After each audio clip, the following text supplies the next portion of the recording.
Прво августовско издание на Дневникот. Добро вечер, ова се настаните на вечерта. 4,6 милиарди долари од Македонија, а 111 милиарди од Балканот изнесени се за 10 години преку перење пари, корупција и финансиски криминал. Македонската полиција годишно открива фантастични 50 милиони евра ваков криминал кој го оштетува буџетот. Уставни измени предлага ВМРО ДПМНЕ. Бракот да биде заедница само меѓу еден маж и една жена. Сама размие рација од одговорност. Грчките власти го поканија Нимиц во Атина, а потоа се предомислија. Не е ни прв пат ни последен, ова е рутина, само одлагање и немање посветеност. Ексклузивно интервју на министерот за надворешни работи Никола Поповски за весникот Вечер за преговорите со Грција и блокадите од Бугарија. 2 години не ја видела 6-годишната ќерка, го обвинува свекорот, пензиониран судија на Врховниот суд за киднапирање. Тој за Сител признава, детето е кај мене. Потресна сторија на Сител за правда надвор од институциите. Едвард Сноуден го напушти Шереметјево по речиси месец дена во безцаринска зона. Доби документи и конечно стапна на руско тло. Издание на Дневникот Добро вечер почнува манифестацијата 10 дена Крушевска република.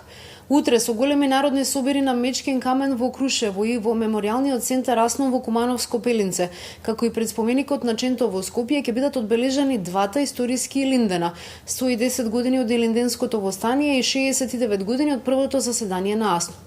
Централната прослава сепак ќе биде во Крушево на Мечкин камен. Одиме во живо Каролина Дурло. Дали е Крушево подготвено за 110 годишнината од Илинденското востание?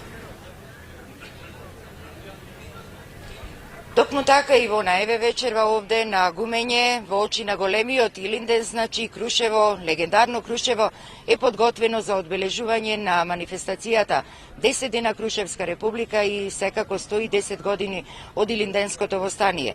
За историското значење на овие навистина важни датуми еве ќе слушнеме од директорот на Историскиот музеј овде во Крушево, господинот Зоран Богески, кој ќе ни каже што значи оваа манифестација, во чии рамки годинава еве се одбележува и 110 годишнината од Илинденското востание. Па јубилејното одбележување од 110 години од Илинденското востание, кој што технички самовојно беше поразено, инакуму во македонската историја тоа стана извор, вруток за идеолошка определба за државотворни карактеристики за изразување на македонскиот народ. Тоа е голем посебен јубилеј кој што е настан од редница и го трасира патот за идните македонски генерации како ориентири патокас по кој што треба да се движат, да ги негуваат илинденските традиции, слободарскиот дух и да се продолжи да се развива идните генерации во таа насока и да се нормално едуцираат. Синој ќе влегува коњаниците во Крушево, онака како што налага традицијата, со години се случува таа работа. Што значи сето тоа за градот? Кој дух му го дава тоа на градот, бидејќи овде навистина човек може да се чувствува како да се наоѓа во 903 година?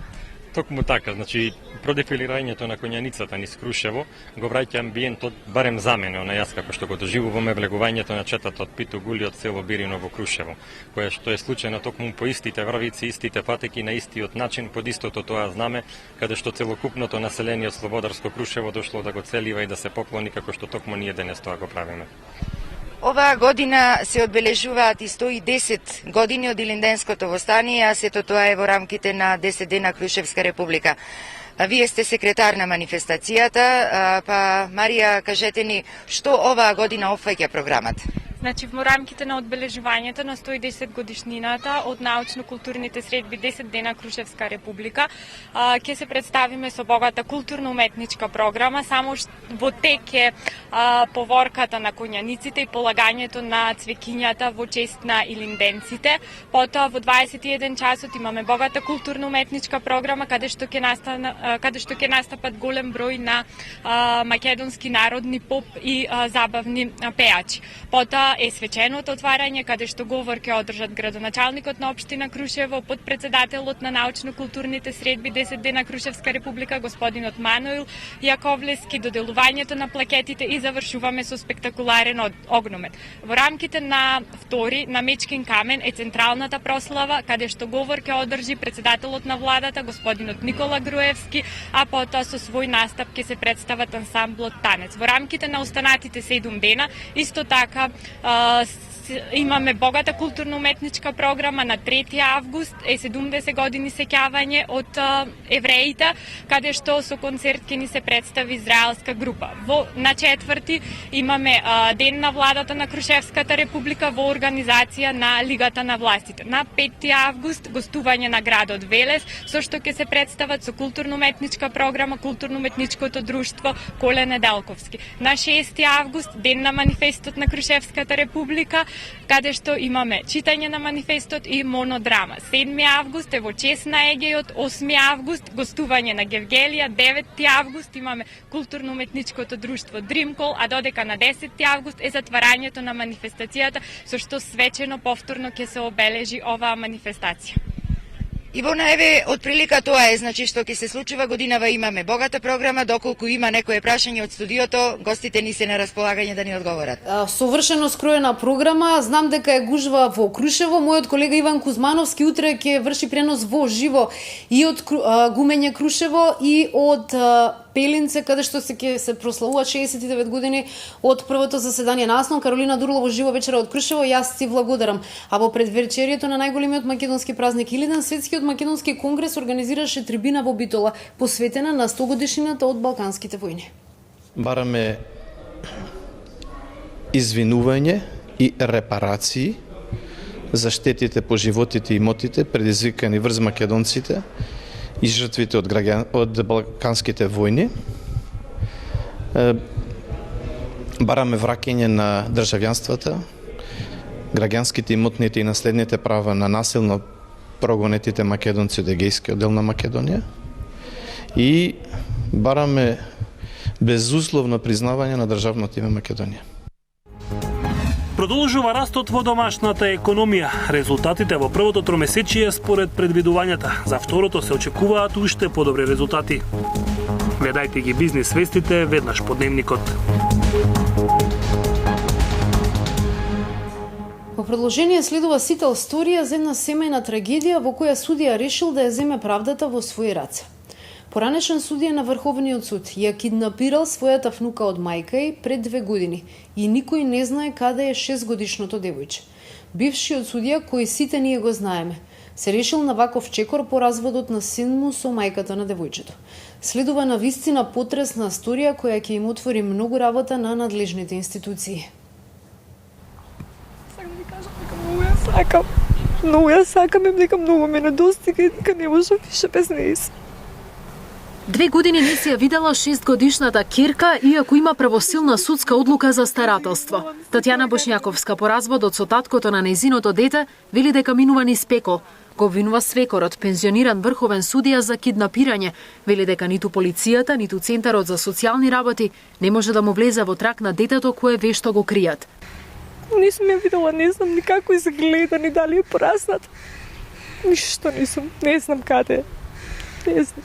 Последна информација добив дека наводно се наоѓа во Струга, меѓутоа таму од потрага пратија луѓе и не ја најдоа ни таму, кажа дека станот е празен, дека нема никого во станот. Се само молам кој што ќе ме слуша да ми помогне само да ми ја врати Кирката, да си ја видам, затоа што како мајка више не можам да издржам. Утроба полициски алфи го привеле таткото на 6-годишната Александра, но ниту во полициска станица тој не сакал да открие каде е девојчето. За целата постапка стои судијата во пензија Александар Бошњаковски, кој пред камерата на Сител не негира дека детето е кајнив, но одбива да ја почитува одлуката на судот и постапувањето на полицијата. Вели дека одлуките се незаконски, а минатото на мајката му е мотив да се спротивставува по секоја цена. Јас сум приморен да го користам институтот од кривичното право крајна нужда. Тоа значи, ќе го кажам што сум го научил уште пред 40 и кусор години. Институтот крајна нужда е најубаво се објаснува и во литературата или така и јас сум го научил со Парнасовата дахца. Тоа е по еден бродолом. На даска се две лица. Бидејќи двете лица не може да се спасат на даската, едниот го убива другиот. И никој не го осудува заради тоа што тоа е нужно за да се спаси од состојбата во која се наоѓа, да си го спаси својот живот. Со тој аргумент не го давате детето. Имено. Значи, јас сум спремен. Да бидете уапсен? За се. Јас сум спремен за се. Заради тоа што немате друг начин да се борите против она што секаде во сите писма или комуникација до Центарот за социјални работи кажувам гангстерско, мафијашко однесување. Пензионираниот судија со вонредни правни лекови, кривични пријави и представки против судиите и адвокатите и понатаму планира да се спротивставува на извршното решение со кое Александра треба да биде со својата мајка. Вели дека се плаши од киднапирање и бегство надвор од државата, доколку детето отиде кај неговата поранешна снаа. Татјана па го чека денот кога полицијата ќе успее да дојде до ќерка и да ја врати. И двете страни тврдат дека се што прават е во интерес на малата Александра, која не по своја вина е вплеткана во правните лавиринти и како што стои во самото судско решение, е само предмет на извршување меѓу еден доверител и еден должник. Молам сите органи да ми помогнат да си ја најдам мојот. Уставни измени предлага ВМРО-ДПМН. Бракот да биде заедница само меѓу еден маж и една жена. СДСМ се уште се без конкретен став и очекуваат поширока јавна дебата со учество на граѓанскиот сектор. Во Уставот да влезе дека бракот е заедница меѓу еден маж и една жена. Вакво барање за уставни измени денеска до собранието достави пратеничката група на ВМРО-ДПМН. Со предлогот ќе се дефинира дека во брак може да стапат само лица од различен пол, а децата без родители ќе може да ги посвојуваат само семејства во кои има мајка и татко или пак самохрани родители. Граѓаните на Република Македонија во огромно мнозинство го поддржуваат бракот како институција помеѓу еден маж и една жена. Тоа е согласно оние традиционални вредности кои што се повеќе вековна константа во Република Македонија и овие уставни измени одат во таа насока. За да се усвојат измените на Уставот, потребно е двотретинско мнозинство во собранието, што значи дека за предлогот ќе треба да гласа и опозицијата. Од СДСМ денеска без конкретен став дали ќе поддржат бракот да се дефинира како заедница меѓу родители од различен пол. Граѓаните на Македонија очекуваат решавање на горливите социоекономски проблеми, одговорен пристап од владата кон прашањата од Европската агенда и отстранување на сите укажувања за непочитување на правата и слободите на граѓаните, меѓу кои на насилство врз припадниците на ЛГБТ заедницата, стои во соопштението од СДСМ. Во Македонија 90% од бебињата се дојат, 41% од мајките дојат предоминантно, што значи додаваат и други течности, вода, чај, сок, додека ексклузивното доење е застапено кај 23% од мајките. Препораките на Светската здравствена организација се дека бенефитот од доењето е најголем тогаш кога тоа е ексклузивно во првите 6 месеци од животот, а понатаму доењето би требало да трае до втората година од животот, секако паралелно со воведување на други видови на храна. Љубовта што ја добива преку тој акт, заедно со една фамилиарна убава топла средина ќе создаде ментално, физички и психички здраво дете. Ја поддржувам иницијативата и сигурно би учествувала во можноста барем до година дена да може мајката да биде со своето дете. Барем до година дена. Проектот за советување на родители во училиштата низ Македонија покажува драстични разлики во однесувањето меѓу основците и средношколците. Поради несоодветно однесување на ученикот, вкупно 260 советувања, од кои 245 во основни и 15 во средни училишта. Поради повеќе останати причини, вкупно 861 советување, од кои 820 во основните и 41 во средните училишта. Родителите се советуваа во групи според сличноста на проблемите на учениците и за време на советувањето тие активно учествуваа и разменуваа искуства за начините на воспитување на децата. Ќе нема бојкот на наставата во Велешкото село Сливник. Се предвидува за 2014 година да влезе во програма за изградба и реконструкција на основни и средни училишта на ниво на Република Македонија, каде што ќе се создават оптимални услови за одвивање на воспитно-образовниот процес во ова училиште. За неколку дена почне реконструкцијата, односно целосна изградба на санитарниот чвор. Во овој момент вториот проект што ние веќе во Министерството за транспорт и врски во однос на водоснабдувањето очекуваме да биде реализирано наредниот период. А во Кратово градот на мостовите е преполно со туристи. Градот со одлична архитектура и кујна, познат како град на мостови и кули, и овој продолжен викенд се најде на мапата на туристите. За време на празникот Илинден капацитетите на градот Кратово ќе бидат исполнети, бидејќи има што да се види. Се зголем бројот на посетители, како што се од домашните, така и странските, како секако е подготовката за утре за националниот празник. Ние секако ќе ги причекаме нашите пријатели, нашите гости. Еден посетител кој сака да дојде, секако го интересира кратовската архитектура, градот на мостовите и кули, секако 3,5 часа трае да разлет. Од хотел Кратис Кратово пак велат дека веќе 90% од хотелот е резервиран од страна на туристите. Спремни сме максимално да ги прифатиме, да ги услужиме и хотелот е опремен со сите оние светски норми и стандарди што може да ги прифати гостите. Во овие денови на викендот пред празникот Илинден имаме максимална интерес за посета на хотелот. Имаме доста резервации, можам да речам дека капацитетот ни е 80 до 90% исполнет. За време на продолжениот викенд, освен настаните поврзани со празникот Илинден, се уште трае програмата на Кратовско културно лето, кој привлекува посебно внимание кај посетителите. Охрид конечно наликува на туристички центар. За празниците се бара легло повеќе. Гледајте ги бизнис вестите веднаш по дневникот. Само во минатата деценија од Балканот незаконски одлеани се над 100 милиарди долари. За справување со овие проблеми потребно е владење на правото, независно судство и заштита на сопственичките права, како и конфискација на илегалното богатство на владините официјални лица и политичари од 91 навамо во сите земји од регионот, вели Наташа Срдоч, председателка и соосновачка на Институтот Адриатик за јавна политика. Според неа Македонија загубила 4,6 милиарди долари во периодот меѓу 2001 и 2010. Преку криминал, корупција и даночно затајување. Официјалните податоци на македонската полиција велат дека во борбата против перењето пари и затајување данок поднесени се кривични пријави за оштетување на буџетот од половина милиарда евра за истиот период, што е многу повеќе од она што се претпоставувало.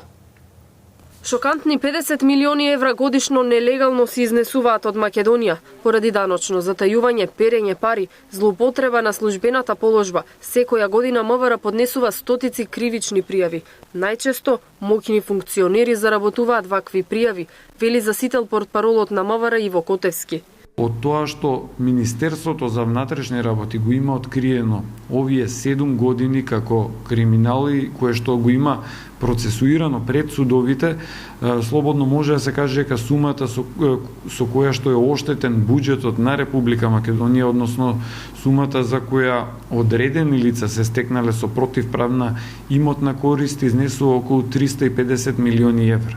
Од 2001 година до сега од земјава незаконски излегле околу 4,6 милиарди долари, што представува повеќе од 40% од бруто домашниот производ во 2011 година, открива Наташа Срдоч, председателка и соосновачка на Институтот Адриатик за јавна политика. Според податоците на институтот, од Балканот за 10 години се одлеале повеќе од 100 милиарди долари. Од ваков криминал најмногу настрадала Србија со изгубени 51 милиарда долари за истиот период. За да се спречи осиромашувањето на балканските народи, мора да се воспостави добро владење на правото и независност на судството. Ефективна ќе биде и конфискацијата на илегалното богатство на владините официјални лица и политичари од 1991 година во сите земји од регионот, вели председателката на Институтот за јавна политика. Андонис Самара смие раце од одговорност. Грчките власти го поканија медијаторот да ја посети Атина, па потоа се премислија. Не е ни прв ни последен пат. Ова им е рутина, само одлагање и немање посветеност. Ексклузивно интервју на министерот за надворешни работи Никола Поповски за вестникот Вечер за преговорите со Грција и блокадите од Бугарија. Самара смие раце од сопствената одговорност. Шефот на македонската дипломатија во интервју за вечер вели дека одговорот на грчкиот премиер до премиерот Груевски е одраз на недостаток на волја да посвети време и енергија за прашањето за името. Според него, на ваков начин, сака да ја сподели одговорноста со 27 други колеги. Неговата логика се базира на тоа дека во Европската Унија ви треба консензус и кога немате консензус не е битно кој како и зошто блокирал. Битно е дека позицијата на Европската Унија е немаме консензус за тоа. Верувам дека имаат извлечено и некое нараво учение од пресудата на Меѓународниот суд на правдата во Хаг, каде што многу јасно е дефинирано дека Грција е причината што Република Македонија не е членка во НАТО алијансата и дека тоа не би требало да се повтори во однос на сите меѓународни организации. Придвижување на евроинтегративниот пат според Поповски може да има доколку Атина покаже интерес за диалог, но во моментов, како што вели тој, нема таков стимул кај грчката влада. За Република Македонија се знае дека веќе 5-та година ги исполнува критериумите за отпочнување на преговори. Тоа е картата на која ние може да се надеваме на некакво придвижување. Во интервјуто тој зборува и за блокадите од Бугарија, како и за договорот за добрососедство. На заедничката седница на македонската и бугарската влада било порачено дека интересот на Македонија не е да се исправат криви дрини од минатото, туку да се обезбеди подобра иднина за идните поколенија. Таквиот пристап е единствено разумен кој ќе ни овозможи да избегаме од овие креирани перцепции дека некој некому представува било каква закана. Очигледно е дека кај нив има создадено клима на недоволно реализирани бугарски интереси, дека постои голема преокупираност со историјата и се уште некои основни прашања не созреале целосно и не се прифатени. На средбата во Ќустендил било договорено да се возобноват средбите на работните групи за договорот за добрососедство. За тоа колку патници слетале на двата домашни аеродроми, за колку поевтиниле авиобилетите и за интересот за воведување на нови линии. Гостин во вестите првиот човек на Агенцијата за цивилно воздухопловство Дејан Мојсовски. Гледајте ги бизнис вестите веднаш по дневникот. Интервјуто со Дејан Мојсовски ќе стартува за некоја минута, а во меѓувреме во Хрватска работат 3 национални приватни телевизии покрај државната Хрватска радиотелевизија на територија со речиси 4,5 милиони жители. Неодамна беше распишан конкурс за четврта, но еве како Советот за електронски медиуми во Хрватска одлучи да го поништи конкурсот за доделување концесија. Ниту една од пристигнатите понуди не би ја збогатила значително медиумската понуда во Хрватска. Со ова образложение, Советот за електронски медиуми во Загреб одлучи да го поништи конкурсот за доделување на концесија за четврт национален канал. Нова ТВ, Супер, Канал 5 и Грчка антена учествуваа на последниот конкурс, но ниту една од овие телевизиски куќи не доби национална концесија. Шестчлениот Совет за електронски медиуми донел одлука да го поништи конкурсот, зашто ниту еден од кандидатите го немал потребното мнозинство. Сите понуди кои биле пристигнати според председателот на Советот ги исполнувале потребните услови за учество, но ниту една од понудите не би придонела врз плурализмот на медиумите во Хрватска, ниту би ја збогатила досегашната понуда. Советот верува дека на следниот конкурс заинтересираните ќе се погрижат и за тоа. Општина Центар и градоначалникот Жерновски не ја градат катната гаража кај Нова Македонија во центарот на Скопје. Каков сигнал е тоа за инвеститорите кога не се реализира ни еден проект, а изборите поминаа пред 4 месеци. Овој прилог кој што го емитувавме во вестите во 16 часот може да го погледнете на нашиот портал sitel.com.mk. Централната вест во светот секако дека е руското државјанство за Едвард Сноуден, кој што утринава го напушти Шереметјево по речиси 1 месец во безцаринската зона. Доби документи и конечно стапна на руско тло. И овој прилог веќе е поставен на нашиот портал sitel.com.mk. Што е во фокусот на вниманието во спортот вечерва? Секако оно што се случува со нашата кошаркарска репрезентација, бидејќи според последните информации од денеска со селекцијата и Перо Антича за некој ден треба да дојде и Лесер Помекеле. Повеле. Благодарам. Подготовките на македонската кошаркарска репрезентација продолжуваат во Словенија, а од понеделник селекторот Алеш Пипан треба на располагање да ги има сите расположиви сили. Во Крајска Гора македонската кошаркарска репрезентација се подготвува неколку дена, каде ќе престојува до понеделник кога заминува за Хрватска, каде ќе одигра 2 контролни надпревара. Од денеска со репрезентацијата и капитенот Перо Антич, додека по лично барање Лесер Боме Келеп и во договор со раководството на репрезентацијата ќе се приклучи во понеделник. Дарко Соколов поради повреда на глуждот работи со намален интензитет, а Ѓорги Чековски се жали на болки во препоните. Македонија на 6 и на 7 август ќе одигра 2 контролни надпревара со Хрватска. На светското првенство во пливање што се одржува во Барселона денеска е петиот надпреварувачки ден. Во квалификациите се појавија двајца македонци, поеден во двете конкуренции, додека во попладневните трки собран е и третиот светски рекорд. Македонските пливачи кои предпладнево се појавија во квалификациите на светското првенство во пливање постигнаа резултати послаби од пријавените. Прва пливаше Анастасија Богдановски, која на 100 метри слободно во својата група го освои 6-то место, со време 57 секунди 78 сотинки, што е за 56 сотинки послабо од нејзиното најдобро време, воедно и македонски рекорд поставен во мај годинава во Шарлот. Богдановски рангирана како 44-та во конкуренција на 73 надпреварувачки. Горас Чепишевски на 200 грбно беше трето пласиран во групата со време 2:09:89. Чепишевски исплива за 1 секунда и 8 сотинки послабо од неговото најдобро време, со кое беше пријавен, а кој е воедно и македонски рекорд поставен во Мерсин на Медитеранските игри. Тој го зазеде 32-то место во вкупен пласман во конкуренција на 35 пливачи. Третиот светски рекорд попладнево го постави Рике Мелер Педерсен од Данска. Таа во трката на 200 градно исплива за 2:19:11 и го собори досегашниот светски рекорд на американката Ребека Сони поставен на Олимписките игри во Лондон. Досега завршија 3 финални трки и поделени се 3 комплети медали. На 200 метри мешано во машка конкуренција злато за Рајан Лохте. Ова е трето злато за него во оваа дисциплина на светските првенства. На 100 метри слободно во машка конкуренција изненадување Джеймс Магнусен од Австралија ги победи американците Фиген и Адриен, додека на 200 пеперутки во женска конкуренција триумфираше представничката од Кина Лиу, која го расипа задоволството на домашната публика, бидејќи шпанката Белмонте беше на второто место. За крајот уште информацијата дека македонскиот тенисер Томислав Фјотовски успеа да се пласира во четвртфиналето на Фьючерс турнирот во Сомбор. Тој во второто коло денеска го совлада Котулев од Русија со 6-4 и 6:2 и утре во четвртфиналето ќе игра против Матеј Шабанов од Хрватска. Ова е убава можност за Јотовски да избори пласман и меѓу најдобрите 4 играчи на овој турнир. Тоа е изборот на спортски вести за денеска. Повеќе на sitel.com.mk. Следуваат бизнес вестите со колегата Борче Пуновски. Јас и Маријан Ников ви благодариме за вниманието и пријатно. Пријатно.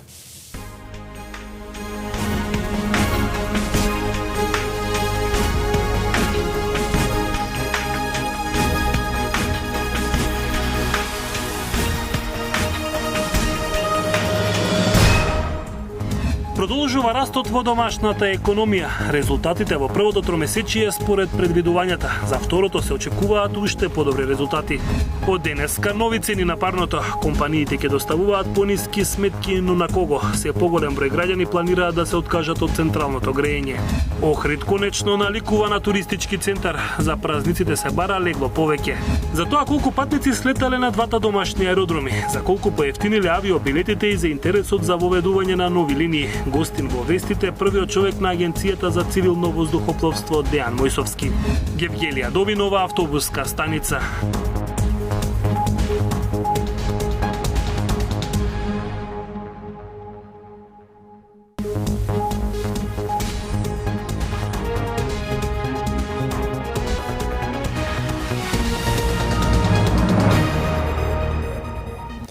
Добро вечер, ги следите бизнес вестите на Сител. Продолжува заздравувањето на домашната економија. Во првиот квартал бруто домашниот производ оствари раст од 2,9%. Слични резултати се очекуваат и во второто тромесечие, согласно проекциите се вели во извештајот доставен до Советот на Народната банка. Клучните макроекономски параметри во домашната економија се движат според очекувањата. Растот е поголем од априлските предвидувања поради подобрите остварувања кај инвестицијската побарувачка и позитивниот придонес кај нето извозот.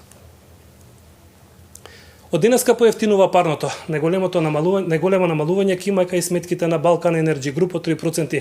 Корисниците на Скопје Север ќе добијат 2% пониски сметки, додека приклучените на мрежата на Елем Енергетика од само 0,54%. Граѓаните со поделени ставови се уште правеле пресметки на што ќе им биде најисплатливо да се греат сезонава. На терен беше колешката Ирена Чачкова. Скопјани од денеска ќе плаќаат поевтино парно грење. Потрошувачите кои се приклучени на мрежата на Балкан Енерджи Груп ќе добијат за речиси 3% пониски сметки. За корисниците на Скопје Север, поевтинувањето ќе биде за 2,12%, а 0,54%. Намалување во сметките ќе добијат потрошувачите приклучени на мрежата на Елем Енергетика. Дел од граѓаните остануваат да се греат на парно, а други пак не можат да си го дозволат ниту со намалувањето на цената. Не си сплати. Ја мислам дека ќе собете за цела година тоа парно и приватно парно, поевтино ми приватно парно. Овие 3% ви се доволни или планирате да се исклучите од мрежата? Нема да се исклучам, ама не се ни доволни. 10 години сум исклучена и сега ме тера да плаќам таму не знам колку на 70 квадрата, не знам таму колку 1000 денара. Регулаторите одлучија да го променат и фиксниот надоместок што го плаќаат граѓаните кои се исклучени од мрежата. Корисниците од Балкан Енерджи Груп наместо 900 денари за ангажирана мокиност ќе плаќаат 1040 денари. Оние пак кои се исклучени од снабдувачот Скопје Север ќе плаќаат 1050 денари за киловат ангажирана мокиност. Корекција на цената нема да има за потрошувачите на Елем Енергетика. Ако компаниите немаат зголемување на трошоците и тоа за над 5%, следната корекција на цената на парното ќе биде во август наредната година. Стартуваше изградбата на хидроцентралата Ештерец во Пробиштип, инвестиција вредна 1,2 милиони евра. Со работа се очекува да започне во февруари следната година, а за стартот на втората фаза од хидросистемот Злетовица со која се предвидува изградба на 8 помали капацитети, повеќе од Трајан Ристовски. Започна изградбата на малата хидроцентрала Ештерец кај Пробиштип. Треба да биде готово до почетокот на февруари идната година. Инвестицијата 1,2 милиони евра ќе произведува годишно 1,3 гигават часови електрична енергија. Само се преградува реката, нема брана, нема езеро, што не се нарушува животната средина, околината. Машинската зграда се наоѓа непосредно пред ливот на Ештерец во Злетовска река. Изграден е и пристапен пат во должина од 2 километри, кој освен за хидроцентралата овозможува бенефити за жителите на околните места. Ќе има и нови вработувања, меѓутоа најголемиот бенефит е тоа што ние како држава ќе имаме се повеќе производство на електрична енергија од обновливи извори. 8 мали хидроцентрали ќе гради хидросистемот Злетовица на Злетовска река. Средствата и за втората фаза за наводнување и за третата фаза за производство на електрична енергија се веќе обезбедени. Наредната градежна сезона би било реално кога би можело да се отпочне паралелно со изградба и на 8 хидроцентрали и на изградба на системот за водоснабдување на околу 4000 хектари обработлива земјоделска површина. Кога сите мали хидроцентрали ќе бидат готови, тие ќе обезбедуваат електрична енергија која ќе ги задоволи потребите на општина Пробиштип. Напорите на локалната власт и угостителите вродија со плод Охрид деновиве препон со туристи. Високите температури ја подобрија сликата во Охрид. Деновиве градот наликува на главен туристички центар. Хотелите и приватното сместување се исполнети со гости како од нашето соседство, така и од странство, но не изостануваат ни домашните. Туристите кои што престојуваат во Балканскиот Ерусалим воодушевени од езерото, гостопримството и културно-историските знаменитости. Австралија сум дојдена, не сум дојдена може за 8 години и многу ми се свиѓаат. Времето сега многу е убаво. За прв пат сум тука и многу е убаво. Езерото е волшебно. Уживам да пијам кафе и да го гледам. Прекрасно е. Многу ми се допаѓа тука. Луѓето се пријатни, се е убаво. Сонцето, водата, се е добро. Јас сум од Полска, се ми се допаѓа тука. Градоначалникот Бакрачевски настав дека доколку не послужи времето, бројот на туристите и понатаму ќе се зголемува. Меѓутоа се надевам дека доколку временските прилики не послужат, дека таа бројка ќе надминеме во однос на изминатата година. Собствениците на пловните објекти велат дека странските туристи ова лето се најбројни во градот и најчесто ги бараат прошетки со брод или кајче во водите на Охридското езеро. Иначе локалната самоуправа си ја терат работата кој што треба и шпадава што даде некој динар за да се донесе туристи. Инаку традиционално за илинденските празници кога во Охрид има најголем број на посетители, градот нуди бројни културни манифестации, концерти и настапи за сечи вкус. Така е, се зголемува бројот на туристите, посебно кај оние од странство. Затоа најмногу придонесуваат двата реконструирани аеродроми, каде статистиката бележи зголемување во последните 6 месеци. За движењето на патниците и бројот на летови од Александар Велики и аеродромот во Охрид Апостол Павле. Ке разговараме со директорот на АЦВ, Дејан Мојсовски, кој е гостин во вестите. Директоре, добро вечер. Што вели статистиката? Имаме ли раст на патници? Значи растот е значаен, 18,1% од јануари до јуни во споредба со 2012 година, значи растот 18%, само јуни месец има раст од 23% во споредба со минатата година, што е еден значаен индикатор дека бројката во пикот, во летната сезона, кога ја очекуваме зголемен број на патници, се зголемува и се движиме кон оној таргет од 1 милион патници, кој е нели предизвик за македонското воздухопловство. Понатака 8,9% е зголемен бројот на операции со воздухоплови, од 88 на 125 неделни фреквенции, значи тоа е еден значаен раст. Повеќе од 30% од патниците патуваат со нискобуџетни авиокомпании, што значи дека полека, но сигурно, со либерализацијата на воздушниот сообраќај, заедно со субвенциите кои ги дава владата, се променува и начинот на патување на македонските граѓани, односно се повеќе се користи модалитетот на воздушен транспорт, што е исклучително значено за понатамошниот развој на воздушниот сообраќај во Република Македонија. Така рековте, се повеќе се користи воздушниот сообраќај од домашните граѓани. Намалели ли се цените? Се придонесе ли овој зголемување, број на зголемување на патници, тоа намалување на цени на картите на авиобилетите? Па доколку направиме споредба со изминатите години, ќе заклучиме дека се поголемиот пораст на бројот на патници и користењето на овие средни дестинации за патување и оние квалитет на услуги, дека цените се намалуваат, а бројот на патници се зголемува како резултат на квалитетот што го нуди воздушниот сообраќај. Така, расте бројот на летови од двата аеродроми. Колку компании се обраќаат во моментов од Македонија? Има ли интерес за влез на нови дестинации? Па во моментов се обраќаат повеќе од 20 редовни авиокомпании, странски авиокомпании, реномирани авиокомпании кои се обраќаат на сите дестинации во Европа, на повеќе од 25 дестинации. Покрај тоа имаме уште 6 до 7 авиокомпании кои се обраќаат и на чартер линиите и во интерес на развојот на туризмот и за растот на воздушниот сообраќај можеме да истакнеме дека во споредба со минатата година имаме 8 нови дестинации само во 2013 година, европски, дополнително и оние дестинации прекоокеанските, она што е зголемување на фреквенциите, особено преку Истанбул, како топ 1 дестинација за врска со целиот свет и оние континентални дестинации, можеме да заклучиме дека повеќе од 30 авиокомпании во моментов оперираат преку двата македонски аеродрома.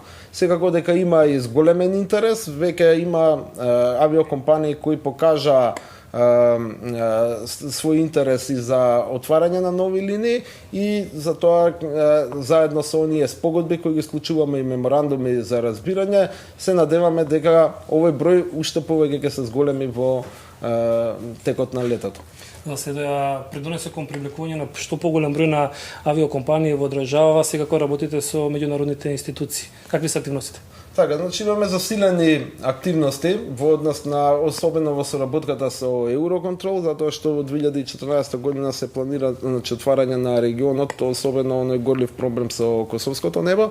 Оваа година на покана и во соработка со Евроконтрол, значи ќе одбележиме 15 години од постоењето и така да ова ќе биде за прв пат на едно повисоко ниво да направиме една заедничка активност во насока на воведување на овие централизирани сервиси, со што планираме да направиме заштеда во системот за повеќе од 30 милиони евра.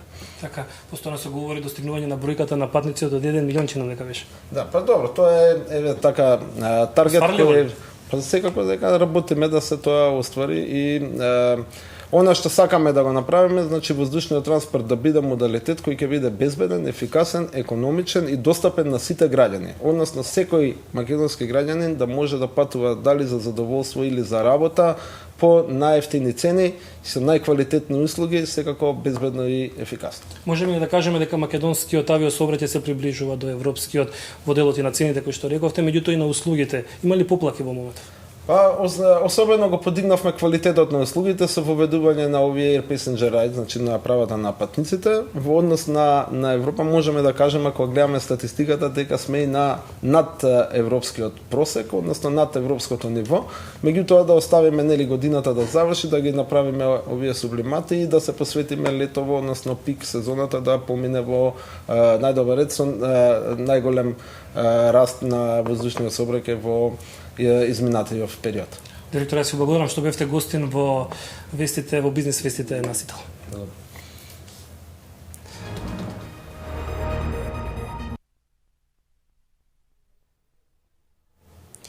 А најверојатно ќе се зголеми посетеноста на Гевгелија. Градот доби нова автобуска станица која од денеска е пуштена во употреба. 23 декември на ова место го поставивме камен темелникот, а еве денес и го предаваме во употреба објектот со чија изградба се разрешува повеќе деценискиот проблем не само за гевгеличани, туку и за сите наверници кои доаѓаат во Гевгелија. Гевгелија доби нова автобуска станица, а со тоа и можност за оформување на новиот транспортен центар. Инвестиција од буџетот на општината до околу 200.000 евра и очекувам дека многу набрзо ќе дојдам повторно Гевгелија да промовираме нови проекти. Ова беше и последната вест. Повеќе информации на социјалните мрежи и sitel.com.mk. Имајте пријатна вечер.